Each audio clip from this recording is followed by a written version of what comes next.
Hi, this is Rajiv talks. Welcome to my channel. எனக்கு killer Captain Miller இந்த படத்தை பற்றி தான் பேச போகிறோம். தனுஷ் நடிச்சு உள்ள வந்திருக்கிற கேப்டன் மில்லர் இந்த படத்தை பற்றி ஒரு பெரிய டிஸ்கஸ் பண்ணலாம் அப்படின்னு நினைக்கிறேன். ஏன்னா படம் முடிச்சுட்டு இப்போ தான் நான் வெளில வந்திருக்கிறேன். ஒரு பயங்கர எக்ஸைட்டாக இருக்குது இந்த படம். இந்த படத்தை எப்படி நான் எக்ஸ்பிளைன் பண்ண போகிறேன் என்னன்னு தெரில. ஃப்ளோவில் வரதை பேச போகிறேன். அவ்வளோ சூப்பராக இருந்தது. நம்ம இங்கே வந்து ஆன்மீகத்துக்கும் அறிவியலுக்கும் மூட நம்பிக்கைக்கும் இதுக்கு எல்லாத்துக்கும் ஒரு ஒரு ஒரு சின்ன முடிச்சு இருக்கு.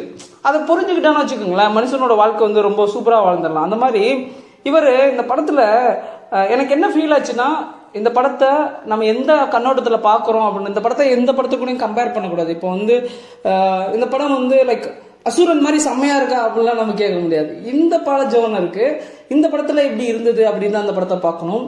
ஆக்சுவலி இது ஒரு பயங்கர ஆக்ஷனான ஒரு படம், ஃபுல்லா துப்பாக்கி தான். ஆனாலுமே இப்போ இந்த வீரப்பன் கதையை கேட்டு ஒரு வைப்ல இருக்குமா, துப்பாக்கி மேல நமக்கு கொஞ்சம் அபிப்பிராயங்கள் அதிகமாயிடுச்சு. இந்த படத்தை பார்த்தோன்னே என்ன படம்டா சாமி டே. அதுவும் கிளைமேக்ஸ் படம்லாம் முடிஞ்சிடும், ஹீரோ வில்லனெல்லாம் கொன்றுவாரு, அதெல்லாமே முடிஞ்சிடும். முடிஞ்சதுக்கு அப்புறம் கிளைமேக்ஸே முடிஞ்சிடுச்சு. ஆனால் ஒரு லாஸ்ட் ஒரு சின்ன சீன் இருக்கும். அந்த சீனு அந்த ட்விஸ்ட் நான் எதிர்பார்க்கவே இல்லை. ஐயோயோ என்னடா அது இப்படி பண்ணி வச்சிருக்கிறீங்க பா அப்படின்ற மாதிரி, ஏன்டா டேய் அந்த மாதிரி இருந்தது. ஒரு மாதிரி லைக் எப்படி இருக்குது. ஒரு இன்னொரு விஷயம், இந்த படத்துல ரொம்ப மைனூட்டமா ஒரு நிறைய புத்தகங்கள் வாசிச்சு மக்களுடைய புரிதலை புரிஞ்சுக்கிட்டு ஒரு சின்ன விஷயம்தான், அதாவது சரி சின்ன விஷயம் இல்லை, ரொம்ப பெரிய விஷயம். என்ன விஷயம்னா லைக் இது காலங்காலமாக இருக்குது, இன்னும் எங்கள் ஊரில் இருக்குது, பார்க்குற எல்லா ஊர்லேயும் இருக்குது. ஆப்வியஸ்லி தாழ்த்தப்பட்டவங்களை வந்து கோயிலுக்குள்ளே விட மாட்டாங்க. அங்கேருந்து சில கமெண்டர்ஸ் வருவாங்க, எங்கள் ஊருக்கு வாங்க எந்த கோயிலில் விட மாட்டாங்க நான் சொல்கிறேன். பட் இருந்தாலும் சொல்கிறேன், தாழ்த்தப்பட்டவங்களை இந்த காலத்தில் இப்படி இருக்கும்போது விண்டேஜ் எல்லாம் யோசிச்சே பார்க்க முடியாது இல்லையா. அப்போ வந்து தாழ்த்தப்பட்டவர்களை உள்ளே விட மாட்டாங்க. இந்த படத்தோடைய மைய கருத்தே அதுதான். அப்படிங்கும்போது ஹீரோ வந்து அதை எப்படி டீல் பண்ணி எந்த மாதிரி பண்ணுவார் அப்படின்னு இருக்கும். ஓப்பனிங்கில் ஒரு சீனு ஃப்ளோவாக பேச முடியல, அவ்வளோ ஒரு வைப்பில் இருக்கேன் நான்.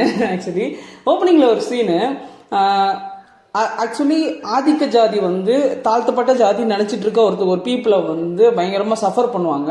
அப்போ தனுஷ் தான் அங்கே இருப்பார், அந்த ஒரு தாழ்த்தப்பட்ட ஜாதி கூட அங்கே இருப்பார். அப்போ வந்து அவர் நினைப்பார், இவங்க ஏன்னா அவங்க கோயிலுக்குள்ள விட மாட்டாங்க, செருப்பு போட்டு அடிக்கிறானுங்க, இவ்வளோ பண்ணுறதுக்கு நான் பேசாமல் வந்து ஆங்கிலேயர்களோடவே ஜாயின் பண்ணிடுவேன்ல அப்படின்னு சொல்லிட்டு அங்கே போவார்.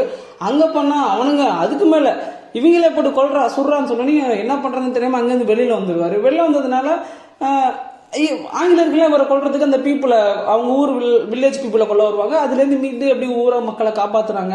அதில் சின்ன சின்ன அங்கங்கே ட்விஸ்ட் இருந்தாலும் அந்த ஃபஸ்ட்டு ஒரு கருத்து இருக்குல்ல, அந்த கருத்து எனக்கு ரொம்ப பிடிச்சிருக்கு. ஆக்சுவலி இதை தான் வந்து அம்பேத்கருமே சொல்லுவார். அம்பேத்கர் கோட் ஷூட் போட்டதுக்கு என்ன ரீசன், என்ன அரசியல் அப்படின்னு ஒரு விஷயம் இருக்கும்ல.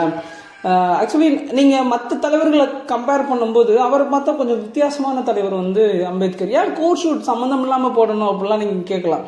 ஆக்சுவலி கோட் ஷூட் யார் போட, ஆக்சுவலி அந்த அந்த அந்த ட்ரெஸ்ஸை வந்து யாருமே இங்கே போட விடலைல்ல. நான் இங்கே நார்மலாக இருக்கும்போது எனக்கு விடலை.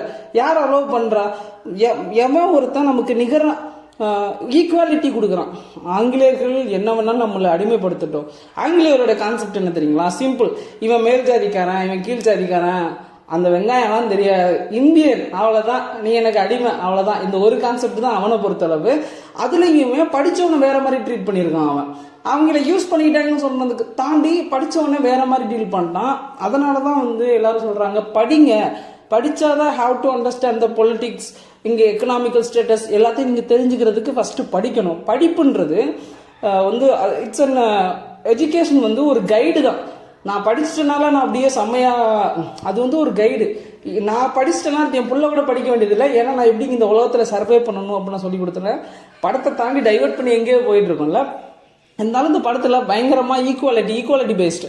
இன்னொரு இடத்துல இன்னொரு சீனை நான் கண்டிப்பாக சொல்லி ஆகணும். இந்த படத்தில் ஒரு இடத்துல வந்து தனுஷ் வந்து பாத்திரம் விளக்கிட்டு இருப்பாரு, ஒரு பொண்ணு வந்து துப்பாக்கியை தொடச்சிக்கிட்டு இருக்கும்.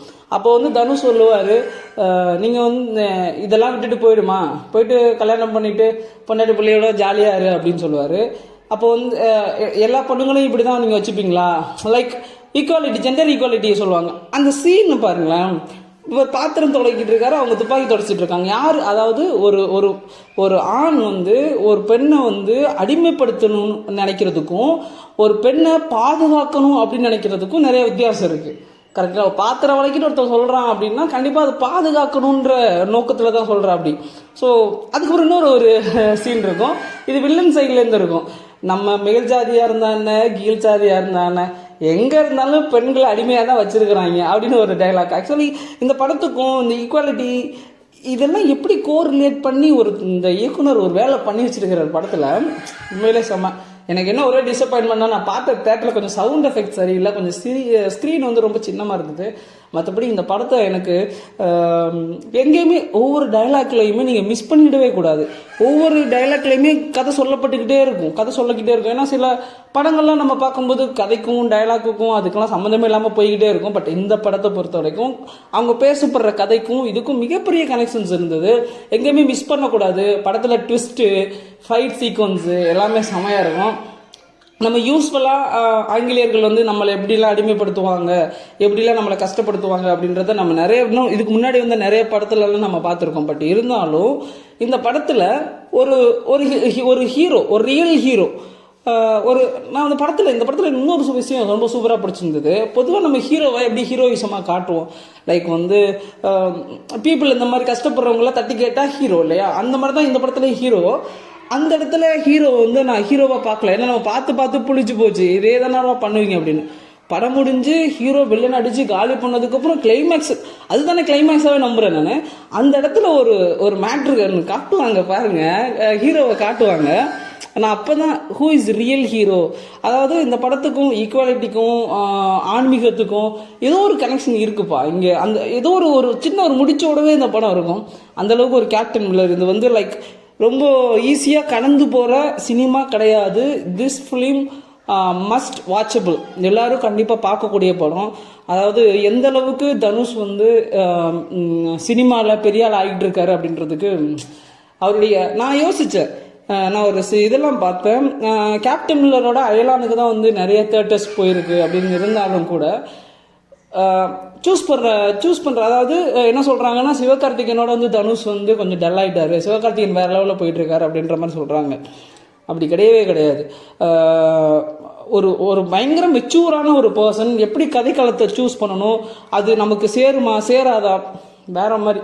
கேப்டன் மில்லர் வேற மாதிரி, கில்லர் கேப்டன் மில்லர், அந்த பேருக்கும் ஆஹா என்ன படம் டே எவா. ஒவ்வொரு கேரக்டருக்கும் சூப்பராக அப்படி செதுக்கியிருப்பா. அப்படி ஒவ்வொரு கேரக்டரை காமிக்கிறது, எல்லா கேரக்டருமே வந்து சாட்டிஸ்ஃபை பண்ணியிருப்பா. அப்படி இவரை விட்டுட்டோம், இந்த கேரக்டர் வந்து அப்படி விட்டுட்டு போயிடுச்சு அப்படின்னு இல்லை. ஒரு சின்ன ஸ்க்ரீன் பிளே இருக்கும் இந்த படத்தில். ஓரலாக ஒரு கதை சொல்லுவாங்க, அங்கங்கே டைலாக்லேயே கதை வரும், அதை மறுபடியும் இன்னொரு வாட்டியும் சொல்லப்படும், அது வந்து காட்சியாக்கப்படும். இந்த கதை அது ஆக்சுவலி என்னன்னா, அந்த மாதிரி சின்ன கதையிலே நம்ம மண்டையில் ஏற்றிட்டாங்க அந்த கண்டென்ட்டை. கண்டென்ட் ஏற்றினதுக்கப்புறம் காட்சியாக பார்க்கும்போது ஈஸியாக கனெக்ட் பண்ண முடியுது. ரொம்ப பயங்கரமாக அறிவாளித்தனமாக இந்த படம் எடுக்கப்பட்டிருக்குப்பா. உண்மையிலேயே அருமையான படம். ஒரு மாதிரி சினிமா லவ்வர்ஸுக்கு, ஆக்சுவலி சினிமா லவ்வர்ஸுக்கு சினிமாவில் ஏதோ இன்னொன்று பண்ணணும் அப்படின்னு நினைக்கிறவங்களுக்கு இந்த படம் ஜிகர்தண்டா XX இதெல்லாம் வந்து ஒரு எக்ஸாம்பிளாக எடுத்துக்கலாம் அப்படின்னு நினைக்கிறேன். இன்னொரு விஷயம், இந்த படத்தை இன்னும் ராவாக எடுத்துருக்கலாம், இன்னும் ரத்தம் கத்தி, ஆனால் அப்படி எடுக்க முடியாது. ஏன்னா Tamil cinema censor board 1008 issue இருக்குது. நம்மக்கிட்ட ஒரு ஓப்பன் பிளாட்ஃபார்ம் லைக் ஹாலிவுட் மாதிரியான ஓப்பன் பிளாட்ஃபார்ம் இருந்துச்சுன்னா இந்த கதையோ இந்த சென்டிமெண்ட்டு இதெல்லாம் வேற மாதிரி இருக்கும். சீரியஸ்லி செம. அந்த செட்டு போட்டு ஒரு ரியாலிட்டி எங்கேயோ மிஸ் ஆகிற மாதிரி ஒரு ஃபீலாக இருந்தது. பட் நம்ம கதைக்குள்ளே உள்ளே இருந்து அங்கே என்ன சொல்ல வர்றாங்க, அங்கே என்ன பேசப்படுது அப்படின்றத மட்டும் பார்த்தோன்னா சரியான படம். எல்லோரும் பார்க்கக்கூடிய படம், எல்லோரும் பார்க்கணும். இந்த சவுண்ட் எஃபெக்டை நான் இன்னும் நிறைய ஃபீல் பண்ணலை. ஏன் அப்படின்னா என் தேட்டர் சைட்லேருந்து கொஞ்சம் இஷ்யூன்னு தான் நான் நினைக்கிறேன். ஏன்னா ஒரு சில விஷயங்கள்லாம் நல்லா இருந்தது, பட் என் தேட்டர் சைட்லேருந்து ஏதோ மிஸ்டேக் நினைக்கிறேன். இன்னும் நான் ஜிபியை ஃபீல் பண்ணலை இந்த படத்தில். இன்னும் கொஞ்சம் வைப்பை ஏற்றி விட்டுருக்கலாமோ அப்படின்ற மாதிரி இருந்தது. பட் ஓவராலாக இந்த படத்தை எல்லாரும் இந்த பொங்கலுக்கு ஒரு அருமையான படம் நடை பொங்கலுக்கு கேப்டன் மில்லர் சரியான படம், எல்லாரும் பார்க்க வேண்டிய படம். இதுவரைக்கும் என் வீடியோ பார்த்துருந்தா உங்களுக்கு ரொம்ப நேரம் பேசியிருக்கேன். இதுவரைக்கும் என் வீடியோ பார்த்துருந்தா மிக்க நன்றி, மகிழ்ச்சி, பாய்.